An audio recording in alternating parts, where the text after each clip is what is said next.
Hello everyone, welcome back to my channel. ఈ video కొత్త వాళ్ళు ఎవరైనా చూస్తున్నట్లయితే సబ్స్క్రైబ్ చేసుకోవడం మాత్రం మర్చిపోకండి.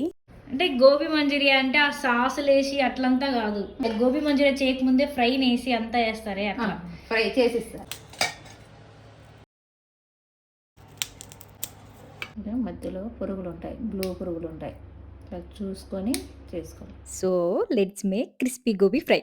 వేడి నీళ్ళల్లో చిన్న తరుక్కునేదంతా వేసేసుకొని ఒక 5 నిమిషాలు ఉడికించుకోవాలి. ఉన్న పురుగులు అట్లా ఏమన్నా ఉంటే పోతాయి. ఉడికింది తీసేస్తాం.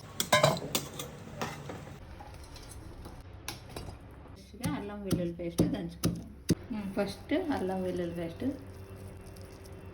ఉప్పు, ఎంత కారం కావాలంటే అంత, బియ్యం పిండి. ఇది చూస్తూనే చాలా టెంప్టింగ్ గా ఉంది కదా. బయట వేసే కలర్స్ ని అవాయిడ్ చేయాలనుకుంటే మనం ఇంట్లో ఇలా ఫ్రెష్ ఇంగ్రీడియంట్స్ తో చేసుకోవచ్చు. ఒక గంట సేపు పక్కన పెట్టేద్దాం. ఆయిల్ హీట్ అయిందని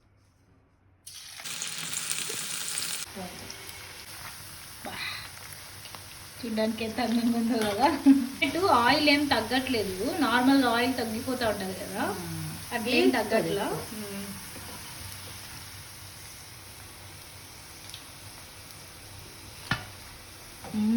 గుమగుమలాడే గోబీ మంచూరియా లాంటి ఫ్రై రెడీ. మేము 10th చదివేటప్పుడు గోబీ చేస్తారు కదా, గోబీ ఈ ఫ్రై తినాలనిపిస్తుంది, వాళ్ళని అడగలేము. వాళ్ళైతే మంచూరియానే ఇస్తారు కదా, ఇంకొకటి అడిగితే ఇయ్యరు కదా. నాకైతే ఎన్నిసార్లు తినాలనిపించిందో ఇట్లా.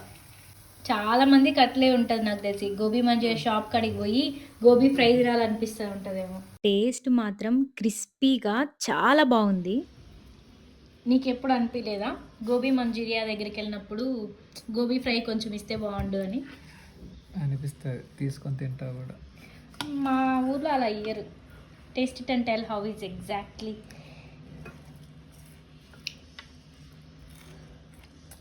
మ్మ్. బాగుందా? బాగుంది.